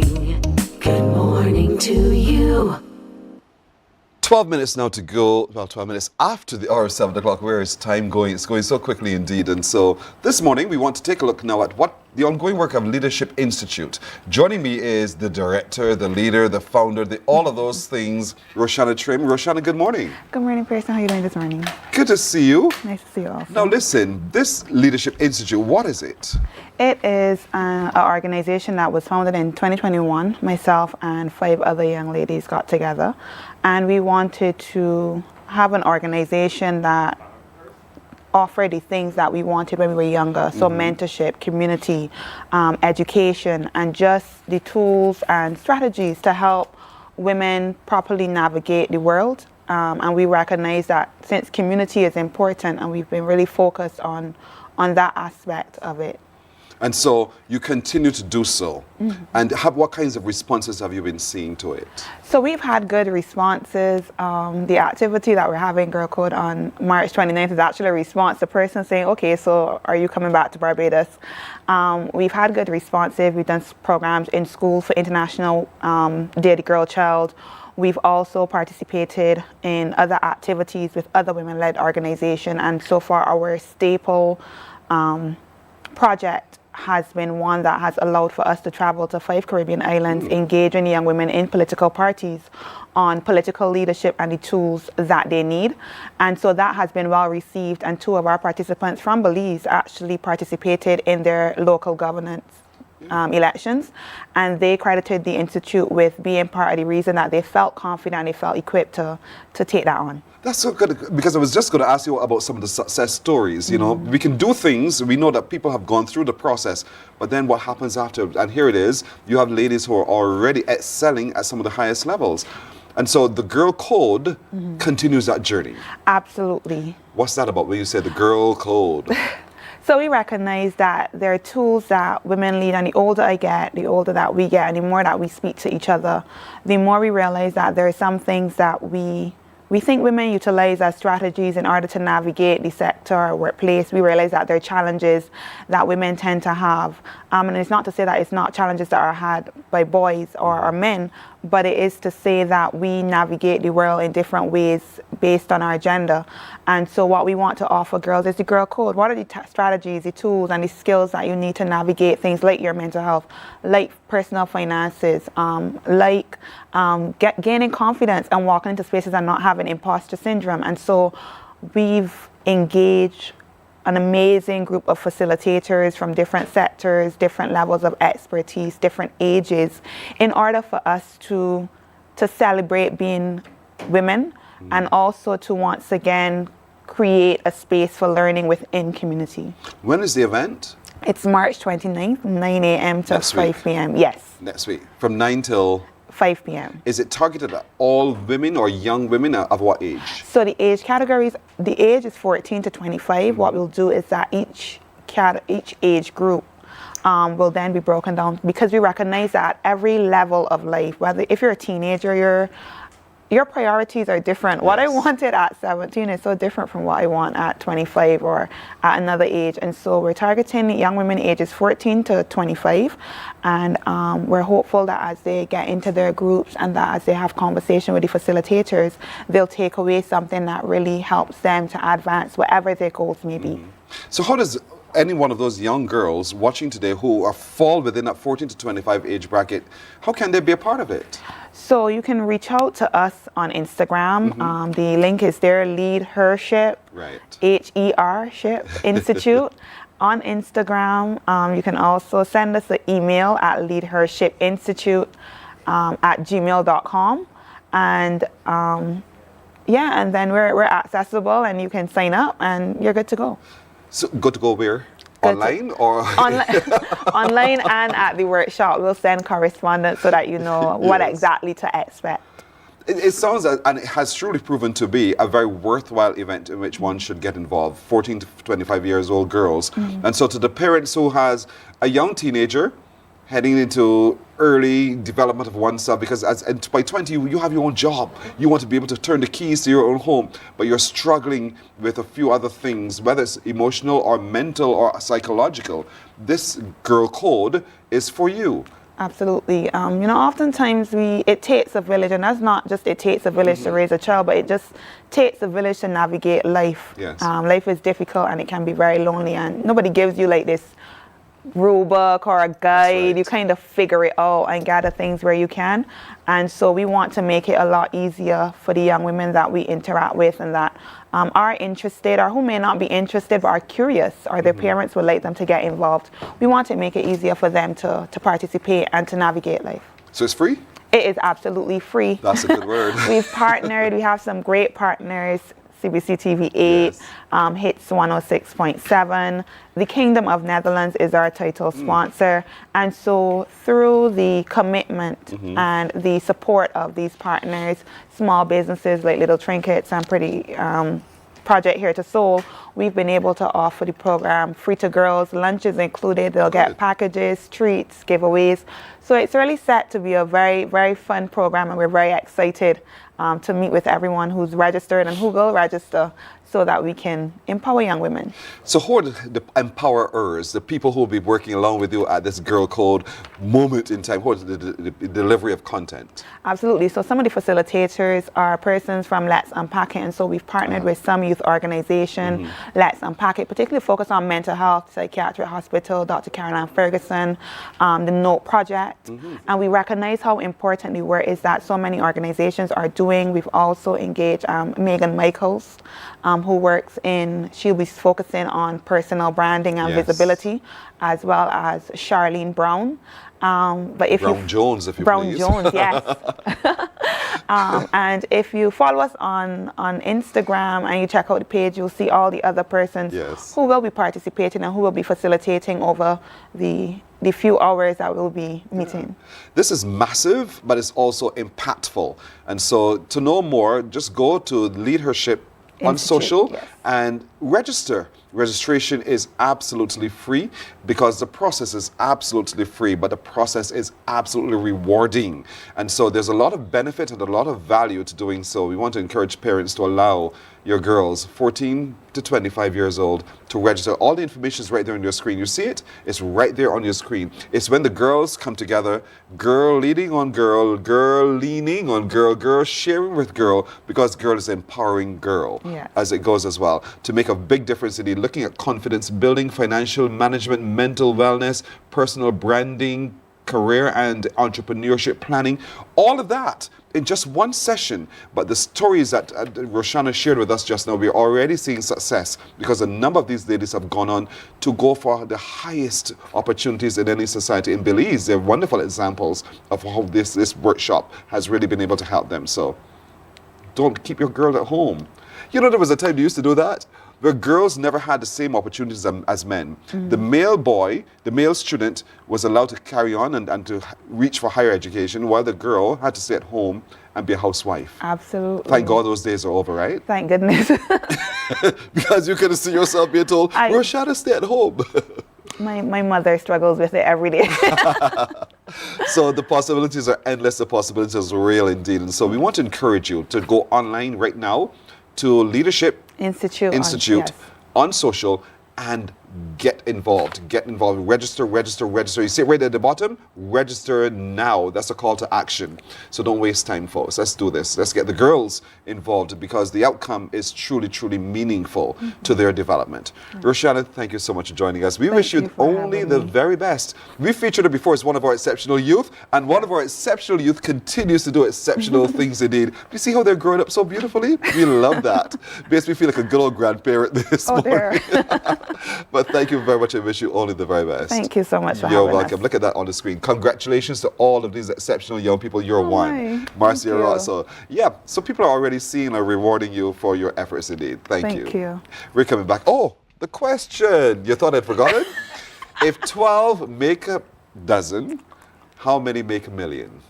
Oh, you do that to me? I ain't doing it to you. This was done to me too. If 12 make a million, how many make a million? Between a few and a million. So how many make $1 million? $1 million? Mm-mm. I just want to put a disclaimer that math is not my strong suit. That's all right. But thank you, okay? Thank you so much. You're welcome indeed. We're coming back in just a moment. Morning, morning, morning. Good morning.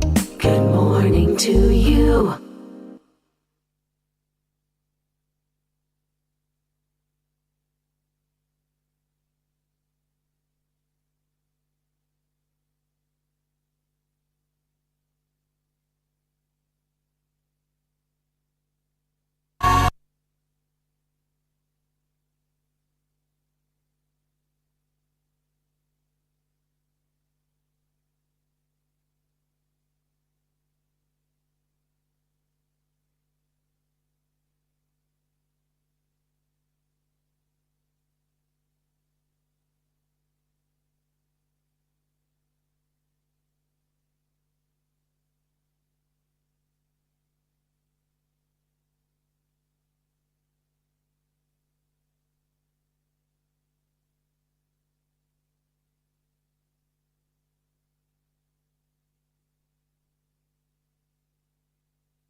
An hour of inspiration, celebration, soulful praise, and uplifting messages that will refresh your soul and fill your heart with joy.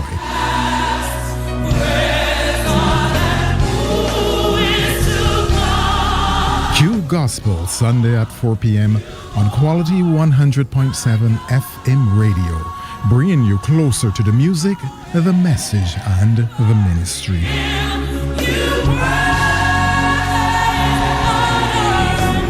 It's your Sunday moment of praise and purpose where faith meets music.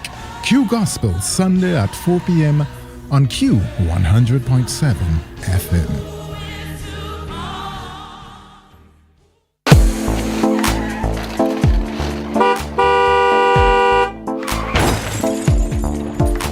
You're involved in an accident and the other driver leaves the scene before the insurance representatives arrive.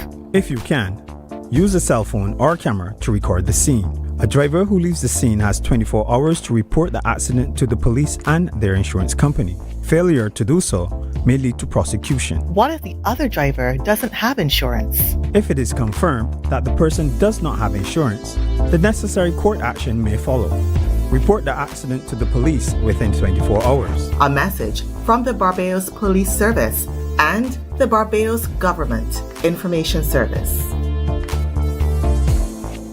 Welcome to Nature's Discount, the ultimate health food store. At Nature's Discount, we have thousands of quality products at great prices.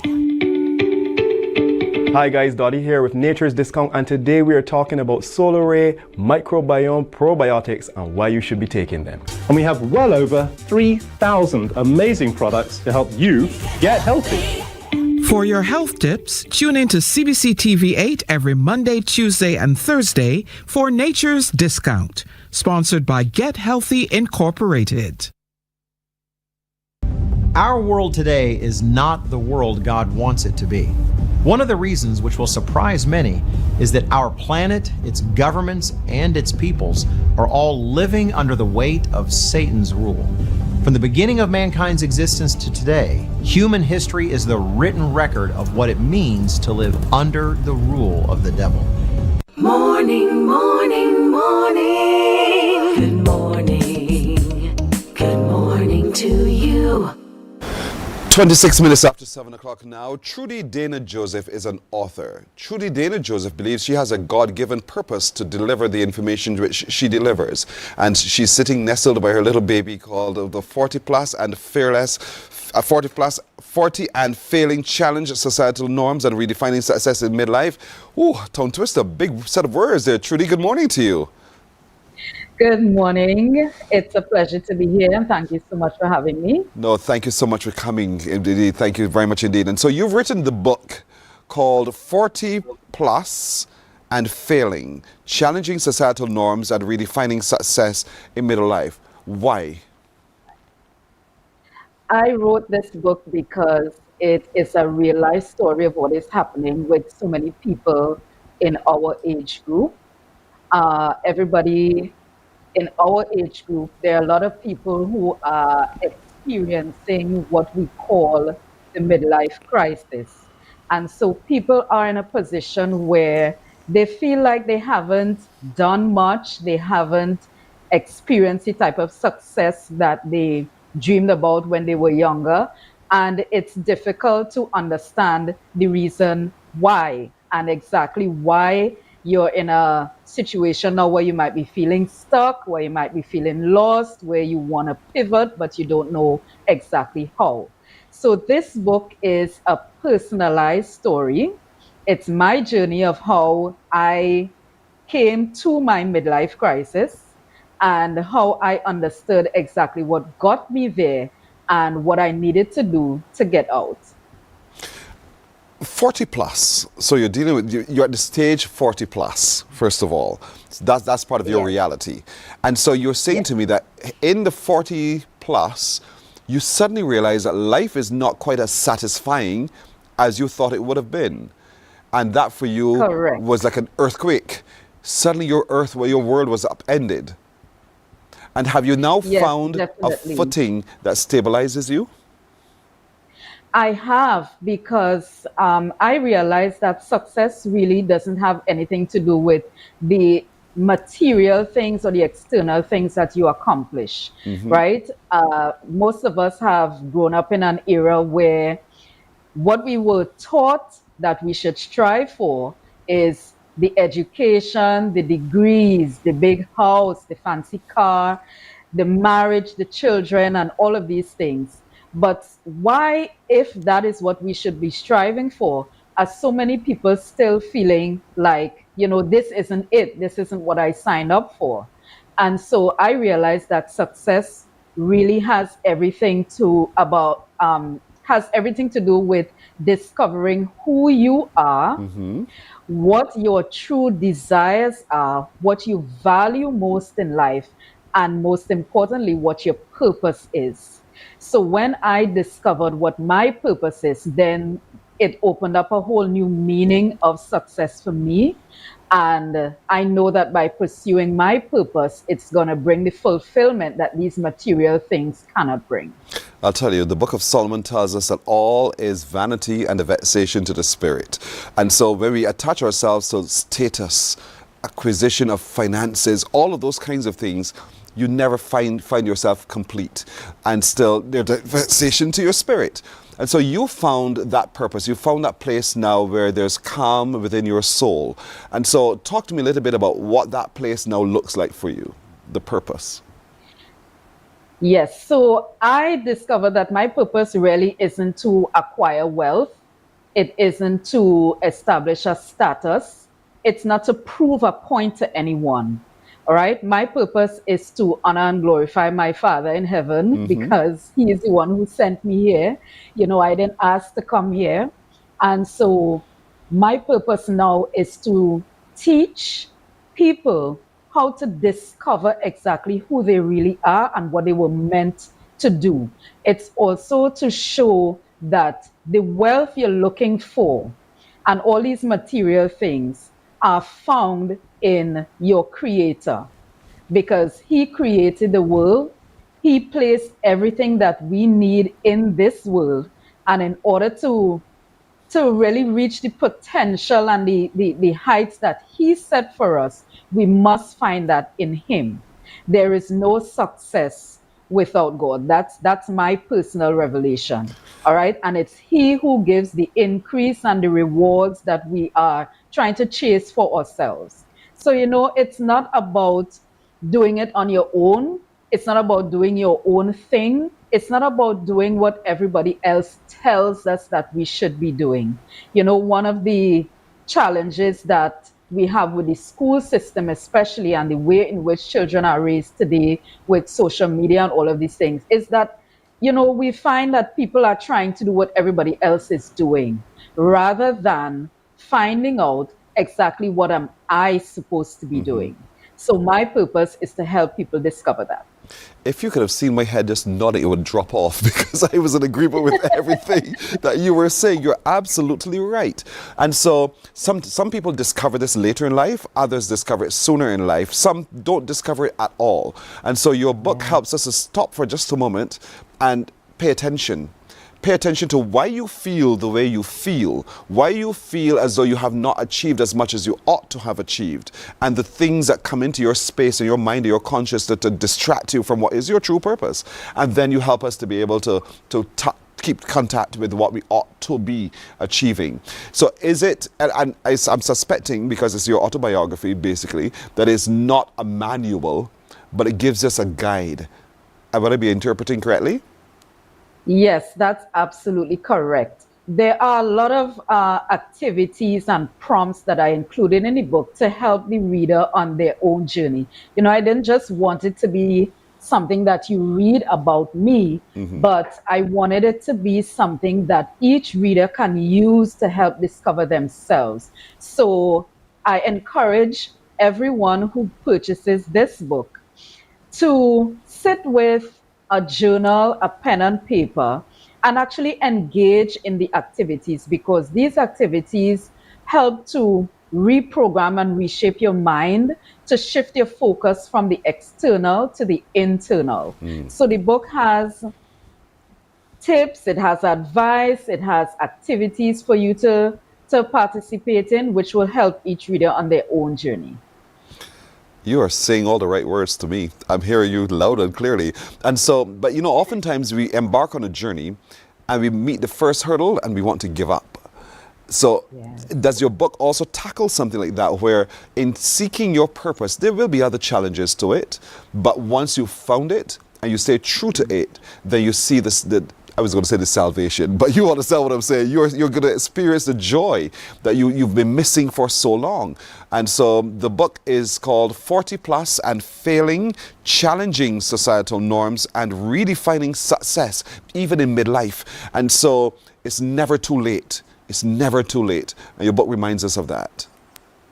That's correct. One of the main points in the book is that the reason why people get stuck in a cycle is because they haven't given themselves the opportunity to grow. We tend to focus on the pain of our situation. When we have challenges and struggles, it's easy to complain, it's easy to gripe, it's easy to feel defeated.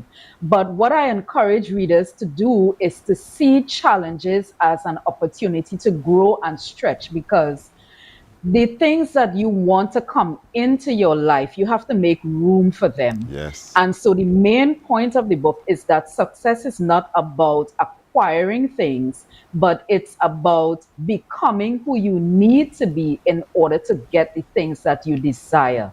If you are stuck in a particular place, in a particular cycle for a period of time, like I was, I didn't have my epiphany until I reached the age of 40. It's because we're not giving ourselves those opportunities to really learn from the mistakes that we've been making, learn about ourselves, learn about our past, and how those things are affecting the future that we want to create. So I encourage readers in the book to view challenges and struggles as good things.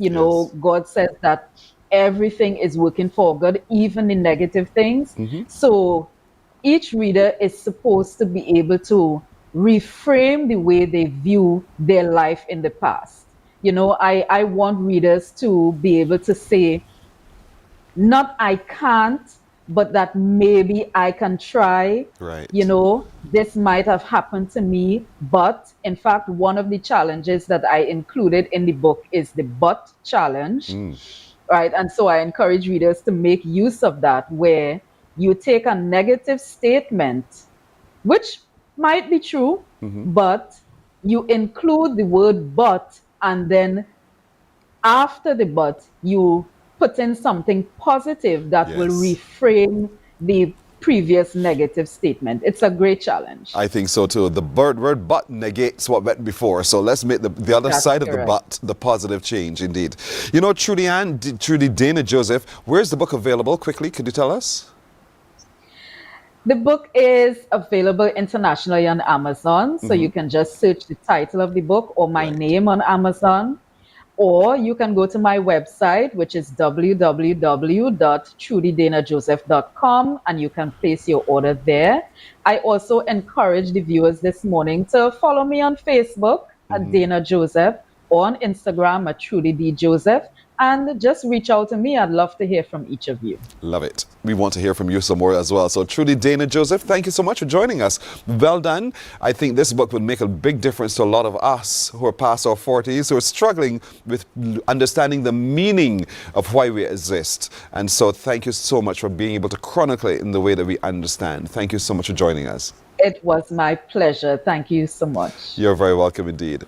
Trudy Dana Joseph, indeed, the author of the book 40 Plus and Failing, offering challenging societal norms and redefining success in midlife. Get the book today. We're back in a moment.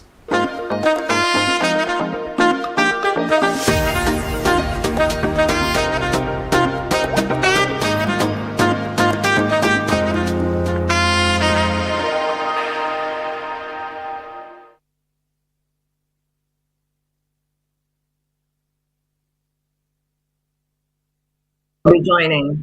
Yes, I can hear you.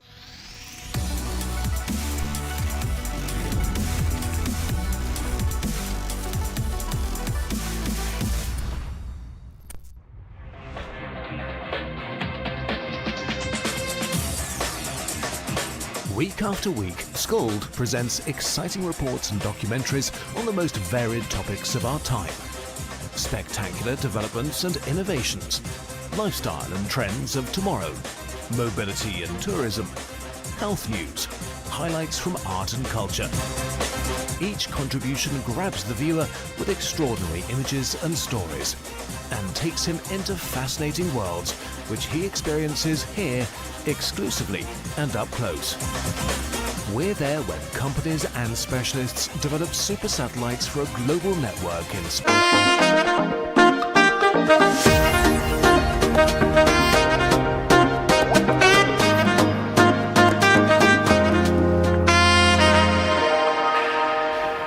20 minutes now to go to 8 o'clock as we're joined by the co-authors of the book Education Rise, DEI in Education. Joining me now to talk more about the book and more is Chanel Williams, Dr. Heather Robinson and Tammy Walshman. Good morning to you ladies. Good morning. Hello. You know, in the news we're hearing a lot of what DEI means. What does it mean? Diversity, equity, and inclusion. Good. So in education, let's look at it from that point of view. You've co-written a book that focuses on that. What's the study used to inform the book? So I guess I'll take this one. So when you talk about diversity, equity, and inclusion, you're talking about those things that make the playing field level for students. So talking about providing assistance in the classroom if a student is a special needs student. So things looking like individual educational plans, free lunch, counseling, behavioral plans, and the list goes on and on. So when we talk about diversity, equity, and inclusion, is talking about, you know, giving everybody that opportunity to be successful and giving everybody that opportunity to be the best that they could be. That also means specially trained teachers who are inclusive of that diversity as well. I see the lady in the corner at the bottom there nodding her head in total agreement. Talk to me about how the book tackles that perspective. So when you talk about, that's a very loaded question. But when you talk about DEI in education, and we unpack DEI and we unpack training staff, not just the teachers, but administration and going up, because ultimately everybody in that particular school building should, if they're not, they are, or they should have the same training as it pertains to dealing with children, because the premise is to meet each child where they are, because all children are not created equal. Yes. So I may have an IEP and I'm 15. You may be 15 and not have an IEP. Both of our needs need to be met. And in order to meet me where I am, right, you can't meet me where you are. So if Chanel is our teacher and we're both 15 and I have an IEP where it says that maybe I have a speech impediment, or maybe I'm behind in reading, you don't have that same IEP, you don't have an IEP. So when meeting the need of both of us, she has to take a different approach to meet each need, because we're not talking about equality, we're talking about equity. Yes. Right. And so when we have these trainings for staff and for educators outside of the degrees that you get, the ongoing trainings are what's really pivotal when it comes to DEI and meeting individual needs, because I have a PhD in education and a lot of this was not taught in general education when I got my master's. But where I am now, because I did diverse education as a concentration, it does leave a lot open to the imagination. But if school personnel would get together with the educators and the staff and get on the same page, then we would be able to meet children's individual needs. And that's not just training the staff, that's also going a step further and helping parents to understand what's happening as well. And you're absolutely right. It's almost global, where everyone within that space known as school and education has to be on the same page. And so, to my mind, it takes then the leader of the school to be able to assist the teachers in identifying. That's going to be so critical to us to be able to effectively support diversity, equity, and inclusion. And so to you, Tammy, talk to me a little bit about how in this book you help the practitioner of education do so, where they can see the differences so that they can provide a space for inclusivity. I think you're muted. Sorry about that. Now, yes. So in the book, we really go in depth to get a really good idea about what exactly DEI is, because I feel like there is even a misconception about the fact that DEI is not just necessarily in the workforce.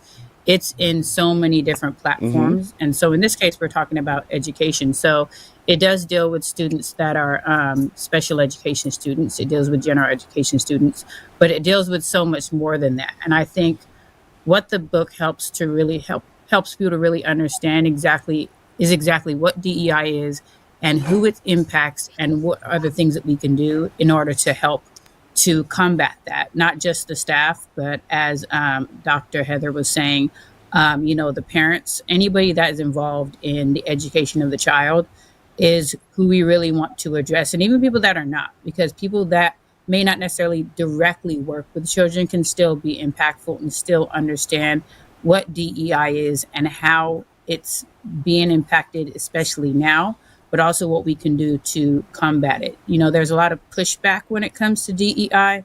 And I think part of that is because when there's a lack of understanding of something, you're going to get a lot of pushback.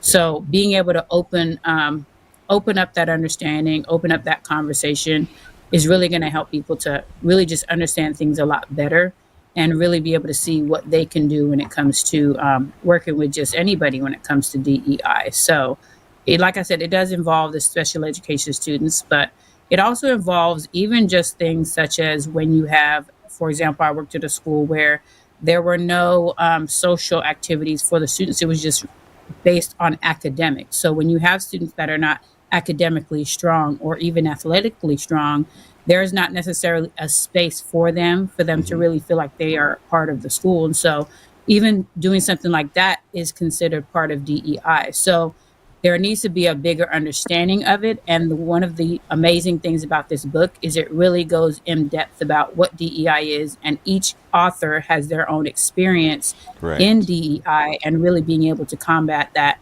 and help people understand it a whole lot better. You know, Chanel, as I'm listening to all of you ladies, I'm thinking this would also be good, not just for the educator alone, but for in the office space, for instance. You know, HR practitioners also need to be aware, because each person is an individual who comes with a specialty in some kind of way. And so how do we create that environment where the diversity is respected, the equity is offered, and the inclusivity as well? And so so the book is not simply for the educator, even though it's titled Educator Rise. I'm sure that you yes, as I just saw, that you agree with me. So for folks watching today and practitioners of education, because education is everywhere. We take in what we know, we're taking what we're experiencing, in formal or informal spaces. And so for the book, how can we get access to it so that we can read from what you guys have gleaned? So for me, I would encourage you to add me on social media. I can be found just Chanel Williams. I am on Instagram. I am on TikTok. So you can find me there. You reach out to me. The book is actually not officially launching until April the 25th, but until then, you actually have an opportunity to pre-order. Yes, you have an opportunity to pre-order as well. And we also have another event coming up, and I guess I'll give the others the opportunity to. Well, because I'm out of time here, but Chanel, you know, you know, with the Bajan accent, you know, we have a Ministry of Education. So, and Pearson, I would out. like you to get me in contact with that individual or that body so that I can share my knowledge with them, because not a problem. Not a problem. Our producer will speak with you on that so we can share you the contacts, because I think it's critical.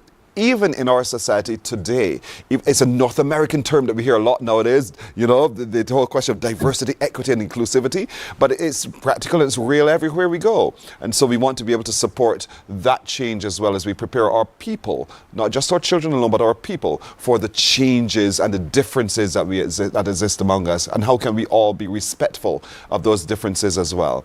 Ladies, I want to thank you. I'm so sorry we're out of time. I wish we had more time to talk more on this. Perhaps we need to do a follow-up as well. So my producer will talk to you so we can get that happening. But thank you very much for joining us this morning. Thank you. You're welcome. Chanel Williams, Dr. Heather Robinson, and Tammy Walshman on the book, Educator Rise, DEI in Education. It is truly a subject matter that needs further discussion and exploration, and I hope that our Ministry of Education here considers it as well when we pass on the content to Chanel. We're coming back in just a moment.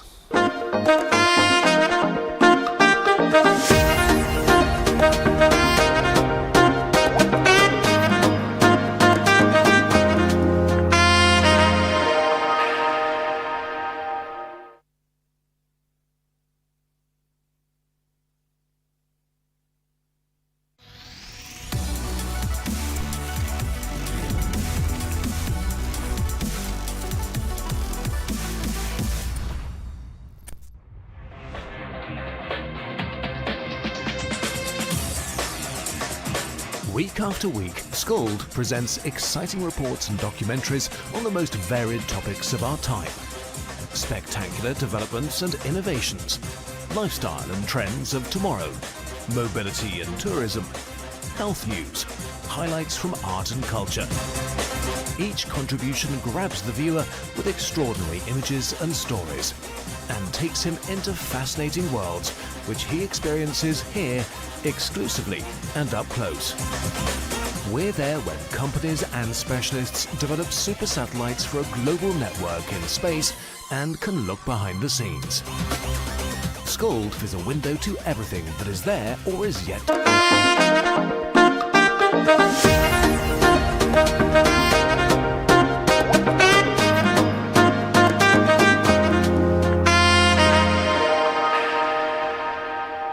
Now, Deborah Moses Price has written this book.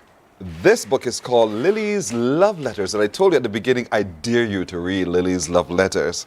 And so, Deborah, good morning. Good morning, Pearson. Thank you for joining us. Yeah, thank you. Why this book, Lily's Love Letters? I was working with the elderly population, and I worked with her personally as her caregiver.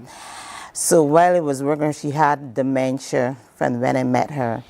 But her life before, she had this male friend who consistently, although she had dementia, he was write her these letters every month. She loved candy. The candies came faithfully, Easter, Christmas, Valentine's, the cards came religiously. So I had to read these letters for her because she wasn't able to read them. Yes. And as I go through these letters, I love these letters. I was saying, I wish if I get to a stage at this age that I would get someone to write me these deep letters reminiscing our past. And showing your appreciation for me, despite we are not together, we are miles apart, but we are still here. So I asked her daughter if I could take those letters and compile them into a book, add and take away from them, and that's how that book came about. I just love, and they're actual letters, though. My dearest Lily, and he always ends with love, Matthew. Yes. And as I turn the pages, you're just seeing the love flow, and as it goes, and it's so unfortunate we couldn't see her responses. I'd love to have seen her responses as well. But here's a man who was truly in love with his wife, and he did not think that even her state of dementia, that he could stop loving her in the way that he's remembered her. And so every day he wrote something, yours forever and always, Lily. She said something. She said something. This is in the chapter 18. Yeah, that's the last. She wrote that. That's what she asked to wrote before to pass on to him in the end. She leave that for him to read. This is so beautiful. May I read a bit of it? Yes, you can. She writes, Matthew, my love, my beloved friend, how glad I was to receive your letters. They gave me something to look forward to each day. I could feel your love for me in every word you put in those letters. You made me very happy to know I'm truly loved by you until my final days. It's a great comfort knowing that you were with me in spirit, thought, and word. And she ends it with, I close this letter with a big juicy kiss, a tight hug, and all the love I have in my heart. Yours forever and always, Lily. This is beautiful. This is lovely. And so you've been able to get these letters and put it all together in Lily's Love Letters. Yeah. And this is true. These are true letters. Letters, yeah, they are. But they are so beautifully written, Deborah. They're truly, truly beautifully written. And so the book is available now. And it's available locally? Barnes & Noble in the U.S., but if they want it locally, they could contact me at 286-8246. 286-8246 on WhatsApp while I'm here, or they could go on brabdeborah@gmail.com and they could pre-order it, and if they pre-order it, I could always get it, and when I'm coming into the island, I could bring it in and sign for them. Lily is a lovely lady who lived and worked in Rhode Island all of her life until she got sick and had to move in with her daughter and family in another town. Reminiscing on her past life through the eyes of a love of her life, her expressive letters made her last days with her caregiver exciting and her dreams erotic. And so this one is available, folks. This is a beautifully written book. It's a compilation of love letters. Lily's love letters, as a matter of fact, written by her husband to her in her demented state, and then she writes a letter to him. She narrates a letter to him. And so it's captured all in this book. And so you made a generous donation. You're making a generous donation to some people this morning. Yes, two books I'm offering for 2 callers, free assigned copies. Yes. So they could call and they could receive those 2 books. Folks, you call us now on 228-5562 or 228-5563. These two books are available. They're quite in-depth. They are beautifully written letters. And so if you want to read Lily's love letters and you get a chance to now, give us a call, 228-5562 or 228-5563. There are a number of chapters in here that chronicle this. And so, oh, the sinuses are really smacking me right now. And so we want to encourage you to get a copy of it right away. 228. Sorry. You've just seen me at my worst. But Lily's love letters are available to you right now. So give us a call, 228-5562 or 228-5563 now and get a copy yourself. There are only 2 copies, so don't dilly-dally. And you get it. It's right there. See, it's right there on your screen. Their book is compiled by Deborah Moses Price. She says it's available on Amazon, Barnes & Noble. Barnes & Noble, yes. And you could pre-order it from me through WhatsApp 286-8246 or go on bravdeborah.gmail@gmail.com. All right. And you can pre-order it. We have a caller. Good morning. Hello. Yeah, good morning, Pearson. Hello. Hello. Put it to me. Hello. Hi, could we get it so that Deborah can hear as well? So, what's your name? Good morning, Pearson. This is Rhonda Hines. Oh, sweet Rons. Yes, hi Rons. Deborah is offering you a free copy of this book. It's a beautiful book. I know you will read it. Yes. And I know you will share it as well. So don't, as I keep saying, don't keep it to yourself. Once you're finished, don't just put it on the shelf. Let someone else read Lily's love letters as well, all right? Yes, I will. Good. Yes, Our producer, I know how to find you as well. So for sure, this one is yours. Thanks, Rons. Yeah, and All start sneezing. I can't help it. Sinuses. But thanks, all right? Good. Now, we have one more to go, another book to give to you, another book. So someone call right now, 228-5562 or 228-5563, and let us know if you'd like to have a copy of the book. It's written by Deborah, and Deborah has lovingly shared a copy of it with you. We have another call. Good morning. Good morning, Pearson. Hi, how are you? I'm fine. Are you? I'm well, thank you for asking. You're dying to read Lily's love letters, aren't you? Yes, Listen, I was very intrigued. they are sweet love letters, I'm telling you. So, what's your name? Vilma Oh, Bradshaw. it's you, Villy. Canterbury. Villy, yes, indeed. Villy's Canterbury Bradshaw. Indeed. Thank you, Villy. I know how to find you as well. Thank you. All right. So a copy is yours as well. So there we go. Both gone. People can't wait to read this. Barnes & Noble, for those of you in the United States of America or anywhere Barnes & Nobles is, you can get a copy or you can call 286-8246 WhatsApp. That's Barbados. Or they could go on bravdeborah@gmail.com. Indeed. So, Deborah, thank you so much. Thank you for compiling this book and the love letters, Lily's love letters, and thank you for sharing it with the world as well, because it's a beautiful love story indeed, told through letter writing and told through your experience as well. Thank you. You're very, very welcome. Don't tell them when they're finished reading, go on Barnes & Noble and leave their reviews. Oh, when you finish reading it, leave your reviews on Barnes & Noble. You got that? Thank you, Deborah. Okay, thank All right, you. Good. We are out of time. I cannot believe this. So that question continues tomorrow. Don't forget, tomorrow we are rocking our socks, multicolored socks only. So for all of you who are coming on to the show as well, multicolored socks for you too. And remember, you can go over to Sky Mall today from noon until 7 this evening to the space located to the Barbados Down Syndrome Association to buy your socks. Every cent goes towards helping managing those with Down syndrome. So it really helps indeed. Thank you very much for joining on that one. And remember, Q in the community today is at Flash Zone Bar. Flash Zone Bar, that's where we shall all gather in our thousands for Q in the communities right now on your screen. Remember, starting at 11, going until, and the radio broadcast starts at 12 noon. So much to do, so little time. I have to go drain, but I want to thank you all indeed for joining us today on Morning Barbados. Our little crew joins me in wishing you all a lovely today, and we'll see you tomorrow. Take care. Bye-bye. Wake up, wake up, wake up, wake up. Barbados, get up. Good morning.